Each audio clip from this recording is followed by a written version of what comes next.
Bonjour à tous et bienvenue sur les réseaux sociaux de Campus France pour un nouveau numéro de Nos alumni ont du talent. Et aujourd'hui, nous avons le plaisir de recevoir Moïse Togo. Bonjour Moïse. Bonjour. Merci beaucoup d'être avec nous aujourd'hui pour présenter votre parcours. Alors justement, je vous laisse vous présenter en quelques mots. Je suis Moïse Togo, diplômé du Conservatoire des arts et métiers multimédia Bala-Faseke Kouyaté de Bamako, Mali, et du Frénois Studio national des arts contemporains à Toucouen. Et alors, dans le cadre de votre parcours, tu as décidé de venir étudier en France. Qu'est-ce qui t'a poussé à venir ici en France ? En 2017, lors de la rencontre africaine de la photographie, j'ai obtenu un prix, le prix intitulé Prix Bakary Diallo. Bakary Diallo est un ancien étudiant du Frénois qui est décédé en 2014. Donc le prix était pour rendre hommage à Bakary. Et c'est dans ce cadre-là que je suis venu étudier en France. Et alors, tu as étudié dans quelle structure ici en France ? Après l'obtention du prix, j'ai eu une bourse à travers le même prix pour suivre les enseignements du Frénois Studio national des arts contemporains, qui est un établissement de formation artistique, d'études et de production audiovisuelle. Et alors, qu'est-ce que tu as étudié et combien de temps ça a duré ? La formation a duré 2 ans. En première année, j'ai réalisé un court-métrage de fiction intitulé Gouakoulou, qui signifie le foyer traditionnel. Et Gouakoulou relate la légende de la sauvegarde de la paix à travers la transformation de 3 paires de jumelles en 3 pierres du foyer traditionnel et en sa marmite. Et en deuxième année, j'ai réalisé un deuxième film intitulé 75 000 $, qui est un documentaire expérimental sur l'albinisme. Alors, est-ce que tu peux nous en parler un peu plus de ce film ? Tu as même remporté un prix, je crois, pour ce film, 75 000 $. 75 000 $ est un documentaire expérimental, comme je disais, sur l'albinisme. L'albinisme se caractérise par l'absence de mélanine dans la peau, les poils et les yeux. C'est une maladie héréditaire non transmissible. Dans presque tous les cas d'albinisme, les 2 parents doivent être porteurs du gène pour les transmettre. Donc, 75 000 $ nous permet de voyager dans un univers mental, émotionnel et chaotique des victimes de cette anomalie en Afrique. Parce que dans beaucoup de communautés, les personnes atteintes de cette anomalie à cause des fausses croyances sont discriminées, mutilées et parfois tuées. Donc, le prix SCA, c'est le prix de l'œuvre expérimentale 2021 qui a été décerné dans le cadre du festival Vidéofort.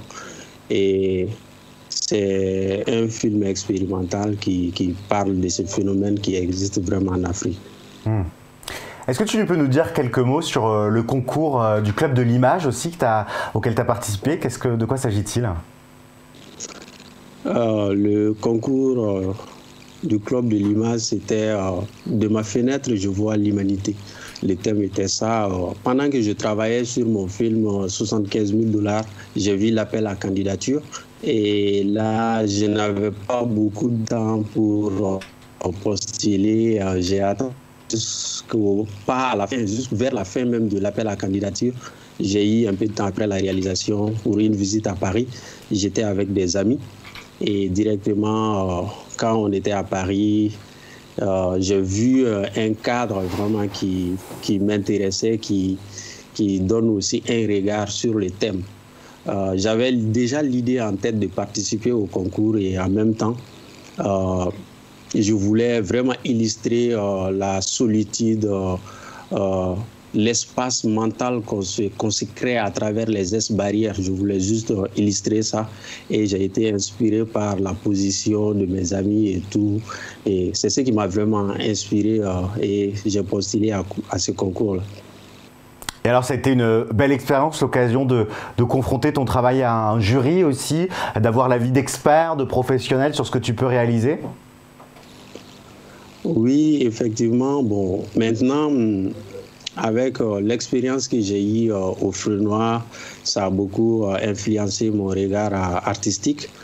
Et parce que je suis pendant 2 ans, j'étais en contact avec les artistes professionnels invités par le Feu Noir, les étudiants du Feu Noir aussi qui créent chaque année. Il y a le Panorama qui est le rendez-vous annuel de la création artistique, les conférences, ainsi de suite. Donc ici, vraiment, on a vraiment la chance de voir ce que les autres font et les autres font, disons. Et ça nous permet vraiment d'avoir un autre regard sur la création artistique. Et alors, quels vont être tes projets dans les semaines, dans les mois à venir? On sait que la culture aujourd'hui rencontre des difficultés, que c'est peut-être moins évident d'exposer, de réaliser des projets, d'être repéré. Comment toi tu vis tout ça et comment tu te projettes dans le futur proche ou lointain? Bon, après l'obtention du diplôme, c'est vraiment une transition qui n'est pas du tout facile, surtout avec la crise sanitaire. Actuellement, je suis en train de développer d'autres projets de court-métrage. J'ai une fiction que je suis en train de développer et un documentaire expérimental une fois encore. Et avant de me lancer vraiment dans les longs métrages. Et il y a beaucoup d'appels à projets par rapport aux jeunes réalisateurs et je postule à ces appels à candidature pour avoir une chance de faire d'autres projets de films. Et alors, quelle serait ta conclusion sur ton expérience? Qu'est-ce que tu retiens de toutes ces années passées et en France et à l'international, de ces années culturelles? C'est quoi l'expérience que tu en tires? Vraiment, c'est quand même une chance de venir étudier en France, surtout à travers une bourse. Et quand je suis venu, j'étais vraiment focalisé sur ma création artistique. Et c'est une belle expérience. Aujourd'hui, la manière dont je vois les choses, en fait, la création artistique et la manière dont je vois même le milieu artistique a beaucoup changé par rapport à tout ce que j'ai eu comme expérience. C'est vrai que pour le moment, je n'ai que 2 films, mais avec les artistes qui m'ont suivi pendant 2 ans et aussi le Feu Noir et voir aussi ce que mes camarades artistes ont fait, tout ça, c'est vraiment, ça donne de nouvelles idées, ça influence beaucoup les regards artistiques. Donc ça, je vois ça vraiment comme une bonne chose et j'aimerais vraiment continuer dans la création tout en inspirant des autres artistes et aller de faire mieux en plus. Et alors, quel conseil aurais-tu envie de donner aux étudiants qui ont envie de poursuivre leurs études ici en France? Qu'est-ce que tu aurais envie de leur dire? Bon, moi, personnellement, je pense que investir dans l'éducation, on n'a aucun regret d'investir dans l'éducation. Et se former, ça, on gagne toujours en se formant. Surtout sur une terre inconnue, aller vers les autres, vers d'autres cultures, on découvre et ça, je trouve ça très intéressant et j'encourage tous ceux qui ont la possibilité vraiment de venir étudier en France ou d'aller dans un autre pays et de voir ce que les autres font. Merci beaucoup Moïse pour ce beau témoignage et plein de belles choses pour la suite. Merci à vous. Merci à vous d'avoir suivi ce nouveau numéro de nos alumni ont du talent. Vous le voyez dans les milieux artistiques, scientifiques, littéraires. Les alumni de France Alumni et de Campus France rayonnent. À très bientôt pour un nouveau numéro.